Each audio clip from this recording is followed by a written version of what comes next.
ಕೇಂದ್ರದ ಗೃಹ ಸಚಿವ ಅಮಿತ್ ಶಾ ಹಾಗೂ ಅಲಹಾಬಾದ್ ಹೈಕೋರ್ಟ್ ನ್ಯಾಯಮೂರ್ತಿ ಶೇಖರ್ ಯಾದವ್ ಅವರ ಮೇಲೆ ಸೂಕ್ತ ಕಾನೂನು ಕ್ರಮ ಕೈಗೊಳ್ಳಲು ಆಗ್ರಹ. ಸಿಂದಗಿ ತಹಶೀಲ್ದಾರ್ ಕಚೇರಿಯ ಮುಂಭಾಗದಲ್ಲಿ ಟಿಪ್ಪು ಕ್ರಾಂತಿ ಸೇನೆ ಪ್ರತಿಭಟನೆ ಉದ್ದೇಶಿಸಿ ಮಾತನಾಡಿದ ಟಿಪ್ಪು ಕ್ರಾಂತಿ ಸೇನೆ ಸಂಸ್ಥಾಪಕ ದಸ್ತಗಿರಾ ಮುಲ್ಲಾ, ಕೇಂದ್ರ ಸಚಿವ ಅಮಿತ್ ಶಾ ಅವರನ್ನು ಗೃಹ ಮಂತ್ರಿ ಸ್ಥಾನದಿಂದ ಕೈಬಿಡಬೇಕೆಂದು ಆಗ್ರಹಿಸಿದರು. ಈ ಸಂದರ್ಭದಲ್ಲಿ ಉತ್ತರ ಕರ್ನಾಟಕ ಅಧ್ಯಕ್ಷ ರಜಾಕ್ ನಾಟೀಕರ್, ವಿದ್ಯಾರ್ಥಿ ಘಟಕದ ಅಧ್ಯಕ್ಷ ಆಸಿಫ್ ಇಂಡೀಕರ್, ನಗರ ಘಟಕ ಅಧ್ಯಕ್ಷ ಇಮ್ರಾನ್ ಬಾಘವಾನ್, ಸಾಜಿದಾ ಮುಲ್ಲಾ, ಇನ್ನು ಟಿಪ್ಪು ಕ್ರಾಂತಿ ಸೇನೆ ಸಿಂದಗಿ ತಾಲೂಕಿನ ಪದಾಧಿಕಾರಿಗಳು ಉಪಸ್ಥಿತರಿದ್ದರು. JK news Kannada Sindagi. ಇದು ಭ್ರಷ್ಟರ ಪಾಲಿಗೆ ಸಿಂಹ ಸ್ವಪ್ನ. ಹುಲಿಯಾಗಿ ರಾಜನಿಗೆ ಒಂದೇ ದಿನ ಬಾಳು ಎಂದು ಹೇಳಿದಂತ ಸಂತ ಮಹಾಂತ ಕನ್ನಡದ ಕಂದ ಬ್ರಿಟಿಷರ ಗಂಡ ಹಜರತ್ ಟಿಪ್ಪು ಸುಲ್ತಾನ್ ಅವರನ್ನು ಕೂಡ ಈ ಸಂದರ್ಭದಲ್ಲಿ ಸ್ಮರಿಸಿಕೊಳ್ಳುತ್ತಾ, ಇಂದು ಟಿಪ್ಪು ಕ್ರಾಂತಿ ಸೇನೆ ಕರ್ನಾಟಕ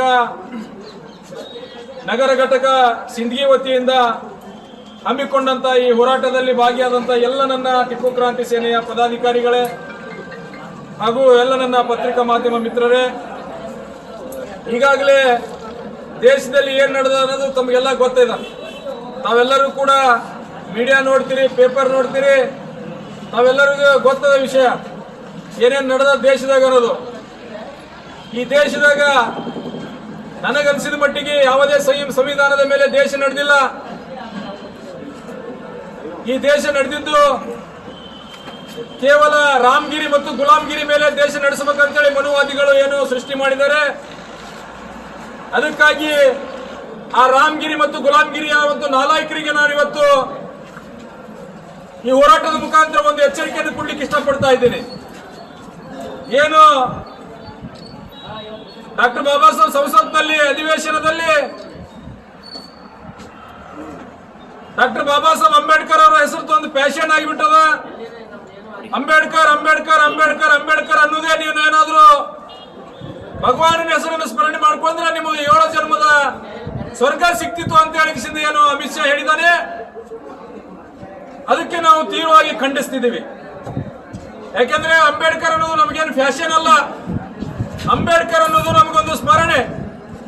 ಯಾಕೆಂದ್ರೆ ಈ ಭಾರತ ದೇಶದಲ್ಲಿ ಯಾವುದೇ ಜಾತಿ ಜನಾಂಗ ತಾರತಮ್ಯ ಮಾಡದೆ, ಹೆಣ್ಣು ಗಂಡು ತಾರತಮ್ಯ ಮಾಡದೆ, ನಿರ್ಜೀವ ಸಜೀವ ವಸ್ತುಗಳಂದು ತಾರತಮ್ಯ ಮಾಡದೆ ಈ ಭಾರತ ದೇಶಕ್ಕೆ ಒಂದು ಒಳ್ಳೆಯ ಸಂವಿಧಾನ ಬರೆದುಕೊಟ್ಟಿದ್ದಾರೆ ಡಾಕ್ಟರ್ ಬಾಬಾ ಸಾಹೇಬ್ ಅಂಬೇಡ್ಕರ್ ಅವರು. ಅಂತ ಡಾಕ್ಟರ್ ಬಾಬಾ ಸಾಹೇಬ್ ಅಂಬೇಡ್ಕರ್ ಅವರ ಬಗ್ಗೆ ಹಗುರವಾಗಿ ಮಾತನಾಡುತ್ತಿರುವ ಅಮಿತ್ ಶಾಗೆ ನಾವಿವತ್ತು ಒಂದು ಪ್ರಶ್ನೆ ಕೇಳಬೇಕಾಗತ್ತೆ.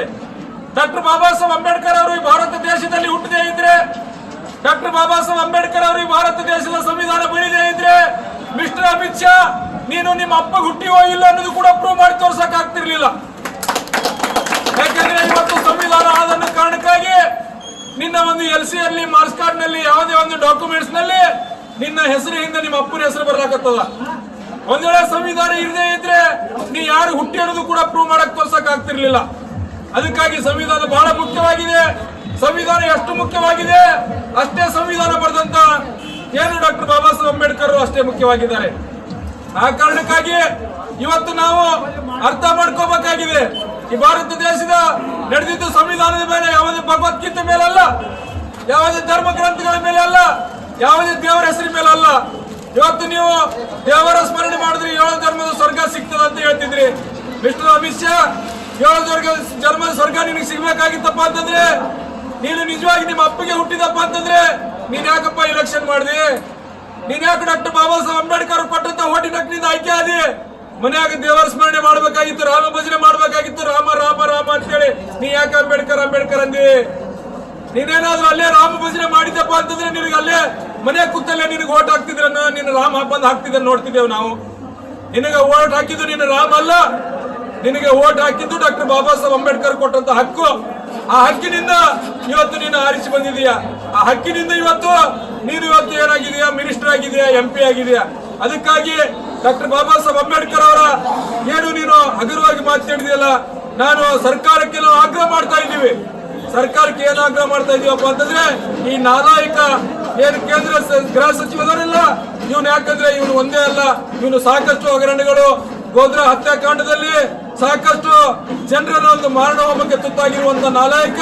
ಇವನನ್ನು ಗಡೀಪಾರು ಮಾಡಿದಂತ ಸರ್ಕಾರ, ಅವಾಗಿನ ಸರ್ಕಾರ ಗಡೀಪಾರು ಮಾಡಿತ್ತು.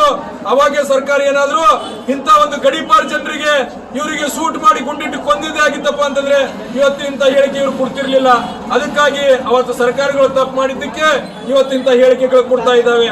ಅದಕ್ಕಾಗಿ ಇವರನ್ನು ಮೊದಲು ಸರ್ಕಾರದಿಂದ ವಜಾಗೊಳಿಸಬೇಕು, ಇವ್ರ ಮೇಲೆ ಕಾನೂನು ಕ್ರಮ ಕೈಗೊಳ್ಳಬೇಕು ಅಂತೇಳಿ ನಾವು ಇವತ್ತು ಟಿಪ್ಪು ಕ್ರಾಂತಿ ಸೇನೆ ಆಗ್ರಹಿಸ್ತೇವೆ. ಅದ್ರ ಜೊತೆಯಲ್ಲಿ ಒಬ್ಬ ಜಡ್ಜ್, ಅಲಹಾಬಾದಿನ ಹೈಕೋರ್ಟಿನ ಜಡ್ಜ್, ಅವನಿಗೆ ಗೊತ್ತಿಲ್ಲ ನಾನು ಜಡ್ಜ್ ಇದೀನಿ, ಸಂವಿಧಾನಾತ್ಮಕವಾಗಿ ನಾನು ಖಾಸಗಿ ಕಾರ್ಯಕ್ರಮದಲ್ಲಿ ಭಾಗಿಯಾಗಬಾರ್ದು ಅನ್ನೋದು ಗೊತ್ತಿದ್ರು ಕೂಡ ಖಾಸಗಿ ಕಾರ್ಯಕ್ರಮದಲ್ಲಿ ಒಬ್ಬ ಜಡ್ಜ್ ಭಾಗಿಯಾಗಿ ಅಲ್ಲಿ ಏನ್ ಹೇಳ್ತಾನಪ್ಪ ಅಂತಂದ್ರೆ ಈ ದೇಶ ಸಂವಿಧಾನದ ಮೇಲೆ ನಡೆದಿಲ್ಲ, ಈ ದೇಶ ಬಹುಸಂಖ್ಯಾತರ ಏನೋ ಆಲೋಚನೆ ಮೇಲೆ ನಡೆದಿದೆ, ಬಹುಸಂಖ್ಯಾತರ ಇಚ್ಛೆ ಮೇಲೆ ನಡೆದಿದೆ ಈ ದೇಶ ಅಂತ ಹೇಳುವ ಮುಖಾಂತರ ಇಲ್ಲಿರುವಂತಹ ಧಾರ್ಮಿಕ ಅಲ್ಪಸಂಖ್ಯಾತರಾದ ಮುಸ್ಲಿಮರಿಗೆ ಟಾರ್ಗೆಟ್ ಮಾಡಿ ಅವರ ಭಾವನೆಗೆ ಧಕ್ಕೆ ಬರುವಂತಹ ಇವರು ಕಟ್ಮುಲ್ಲಾಗಳು, ಇವರಿಗೆ ಈ ದೇಶದಲ್ಲಿ ಇರುವಂತಹ ಹಕ್ಕಿಲ್ಲ ಅಂತೇಳಿ ಒಬ್ಬ ಜಡ್ಜ್ ಏನು ಅವಿನಾಶ್ ಯಾದವ್ ಅಂತ ಒಬ್ಬ ನಾಲಾಯಕ ಜಡ್ಜ್ ಹೇಳ್ತಾನಲ್ಲ, ಆ ಜಡ್ಜಿಗೆ ನಾವು ಅವ್ರ ಮೇಲೆ ಕಾನೂನು ಕ್ರಮ ಆಗ್ಬೇಕು, ಅವನ ಮೇಲೆ ಕೇಸ್ ಆಗ್ಬೇಕು, ಅವನಿಗೆ ಅರೆಸ್ಟ್ ಮಾಡಿ ಒತ್ತು ಒಳಗೆ ಹಾಕ್ಬೇಕಂತೇಳಿ ಟಿಪ್ಪು ಕ್ರಾಂತಿ ಸೇನೆ ಸಂಘಟನೆ ಇವತ್ತು ಆಗ್ರಹ ಮಾಡ್ತಾ ಇದೆ. ಅದಕ್ಕಾಗಿ ಬಂಧುಗಳೇ ನಾವೆಲ್ಲ ಇವತ್ತು ಅರ್ಥ ಮಾಡ್ಕೋಬೇಕು. ರಾಜು ಅವರು ಹೇಳಿದ್ರು ಯಾಕೆ ಆಗ್ತದಪ್ಪ ಅಂತಂದ್ರೆ ನಾನು ಮೊದಲು ಹೇಳಿದೆ ಈ ದೇಶ ನಡೆದಿದ್ದು ರಾಮಗಿರಿ ಮತ್ತು ಗುಲಾಮ್ಗಿರಿ ಮೇಲೆ ಅಂತೇಳಿ. ನಾವು ಗುಲಾಮ್ಗಿರಿ ಬಿಡಬೇಕಾಗಿದೆ, ಇವತ್ತು ಗುಲಾಮ್ಗಿರಿ ಬಿಡಬೇಕಾಗಿದೆ. ನಾವು ಸ್ವಾಭಿಮಾನದಿಂದ ನಮ್ದೇ ಆದಂತದ್ದು ಒಂದು ಸ್ವಂತ ಶಕ್ತಿ ತಯಾರು ಮಾಡಬೇಕಾಗಿದೆ. ಇಂಥ ನಾಲಾಯಕ ನನ್ನ ಮಕ್ಕಳು, ಇಂಥ ನಾಲಾಯಕ ಸೋಳೆ ಮಕ್ಕಳು ಇವತ್ತು ಏನಾದ್ರು ಹೇಳಿಕೆ ಕೊಟ್ರೆ ಅವರಿಗೆ ಬೂಟ್ಲೆ ಹೊಡೆಯುವಂತ ಕೆಲಸ ಮಾಡಬೇಕಾಗಿದೆ. ಆ ಕೆಲಸ ಮಾಡಿದಾಗ ಮಾತ್ರ ನಾವು ನಮ್ಮ ಶಕ್ತಿಯನ್ನು ತೋರಿಸಬೇಕಾಗತ್ತೆ. ಆ ಶಕ್ತಿ ತೋರಿಸಬೇಕಾಗಿತ್ತಂದ್ರೆ ನಾವೆಲ್ಲ ಸಂಘಟಿತರಾಗಬೇಕಾಗತ್ತೆ. ಸಂಘಟಿತರಾಗಿ ಒಂದಾಗಿ ನಾವೆಲ್ಲರೂ ಕೂಡ ಅಂತವರಿಗೆ ತಕ್ಕ ಪಾಠ ಕಲಿಸುವಂತ ಕೆಲಸ ಮುಂಬರುವ ದಿನಗಳಲ್ಲಿ ಮಾಡೋಣ ಅನ್ನೋ ಮಾತನ್ನು ಈ ಸಂದರ್ಭದಲ್ಲಿ ಹೇಳಿ ನನಗೆ ಮಾತನಾಡಕ್ಕೆ ಅವಕಾಶ ಮಾಡಿಕೊಟ್ಟಂತ ಎಲ್ಲರಿಗೂ ಕೂಡ ಅಭಿನಂದಿಸ್ತಾ ನನ್ನ ಮಾತು ಮುಗಿಸ್ತೇನೆ. ನಮಸ್ಕಾರ. ಗ್ರಾಹಕರ ಸ್ಯಾಟಿಸ್ಫ್ಯಾಕ್ಷನ್ ನಲ್ಲಿ ನಂಬರ್ 1 ತೃಪ್ತಿ ದರದಾಯಕ ಶೋರೂಮ್ ನಿಮ್ಮ ಎಸ್ಪಿ ಟಿವಿಎಸ್ ಶೋರೂಮ್ ನಿಮಗಾಗಿ ತಂದಿದೆ ಹೊಸ ಮಾಡೆಲ್ಗಳ ಹೊಸ ಬೈಕ್ಗಳು, ರೈತರಿಗಾಗಿ ಅನುಕೂಲವಾಗಿರುವ ಸೂಪರ್ ಎಕ್ಸೆಲ್ ಕೂಡ ಲಭ್ಯ. ಹಾಗಿದ್ರೆ ಹಿಂದೆ ಭೇಟಿ ನೀಡಿ ಎಸ್ಪಿ ಟಿವಿಎಸ್ ಶೋರೂಮ್ ಮಾಲೀಕರು ಲೋಕೇಶ್ ಆರ್ಜಿ. ಹೆಚ್ಚಿನ ಮಾಹಿತಿಗಾಗಿ ಸಂಪರ್ಕಿಸಿ 8494951009, ನಾಗಲಕ್ಷ್ಮಿ ದಾಬಾ ಹತ್ತಿರ, ಗುಲ್ಬರ್ಗಾ ರೋಡ್, ಹುಮರಾಬಾದ್.